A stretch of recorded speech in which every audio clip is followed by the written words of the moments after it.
දවස් 5කට meal prep කරන්න තමයි යන්නේ. මේ දවස්වල ටිකක් අමාරුයි දවස් ගන්න දින එක හදා ගන්න බබාගේ වැඩත් එක්ක.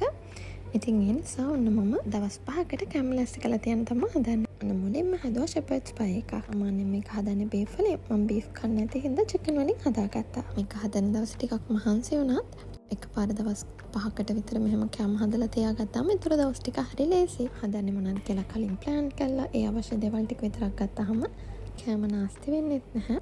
අද මොනවද කන්නේ හෙට මොනවද කන්නේ කියලා හිත ඉන්න වෙලාව යන්නේ නැහැ.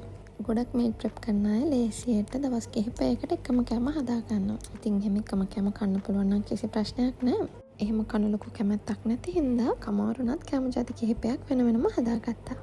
ඔන්න මම ෂෙපර්ඩ් පයි එක හදලා ඉවරයි. දැන් මේක බේක් කරගන්න තමයි තියෙන්නේ.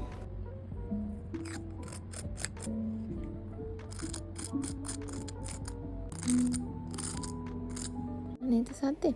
අන්න ඒ කාණ්ඩි ක්‍රිස්පි වෙනකම් බේක් කරගන්න. මේ කැම ඇතුලේ පොල් සම්බෝලයක් බතක් අමතක කළා කොහොමද? ඉතින් හදාගත්ත පොල් සම්බෝලයි කඩවල කෝරි බැදලා මිරිස් බැදලා එනවද කන්න බත් කටක්. මේක මම ආසම මෙනු එකක්. ඔයාලට මේ හදපු කැම ජාති වලින් මොනවා හරි රෙසිපි ඕන නම් කමෙන්ට් එකක් දාගෙන යන්න. ඔන්න ඊළඟට වෙජ් බේක් එකක් තමයි හදන්න යන්නේ. මේකට ඔයාලට කැමති එළවලුවක් ගන්න පුළුවන්. කැමති සීසනින් එකක් දාලා ඔයිල් ටිකක් දාලා බේක් කරගන්න තමයි තියෙන්නේ.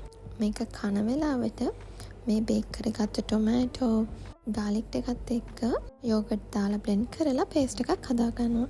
ඒකත් එක්ක තමයි මේ වෙජ් බේක් එක මාරම රස. ඉතින් මෙහෙම කැම හදලා තියාගන්න බය වෙන්න එපා. ෆ්‍රිජ් එකේ දාලා තියාගත්තාම සතියක් හෝ ඊට වැඩි කාලයක් වුණත් තියාගන්න පුළුවන්. හැබැයි එහෙම කරන්න කලින් හොඳට මේ ටික නෙවෙන්න තියලා එයාටයිට් භාජනවල දාලා තමයි ස්ටෝර් කරන්න ඕනේ. හැමදාම බත් කනවට වඩා මෙහෙම කනකොට ඇඟට හොඳයි වගේම හදන්නත් ලේසියි. ඔන්න අපි දවස් 3කට කැම හැදුවා. තව දෙකක් තමයි ඉතුරු වෙලා තියෙන්නේ. පීසා බේස් කියලා ගහලා තිබ්බට අවිල්ලා තියෙන්නේ ටෝටියා රැප්. ඉතින් පීට්සා හදන්න හදාගත්තු මිශ්‍රණය මැදට දාලා රැප් හදාගත්තා. ඊට පස්සේ එකත් ටිකක් වෙලාවන් එකේ බේක් කරලා නිවෙන තියලා කැමති විදිහට ස්ටෝර් කරගන්න පුළුවන්.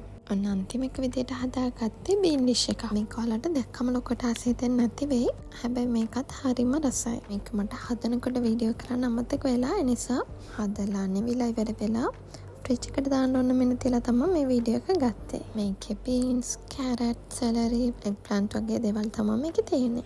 ඉතින් මේකත් ගොඩක් උණයි. ඉතින් මම මේකත් එක කන්න මාළු වගේකුත් බේක් කරා. ඒක මම වීඩියෝ කරලත් නැහැ.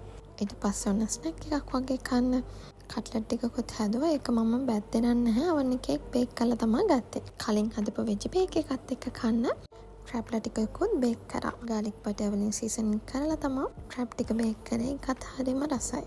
ඔන්න ඔය ටික තමයි සතිය දවස් 5 කන්න ලෑස්ති කරගත්තේ. ඔයාලා මේ වගේ මීල් ප්‍රෙප් කරන වීඩියෝස් දිගටම බලන්න කැමතිද? ඒ වගේම ඔයාලට මොන හරි දැනගන්න තියෙනවා නම් ඒකත් කමෙන්ට් එකක් දාගෙන යන්න. එහෙනම් බබාලා අලුත් වීඩියෝ එකකින් හම්බෙමු.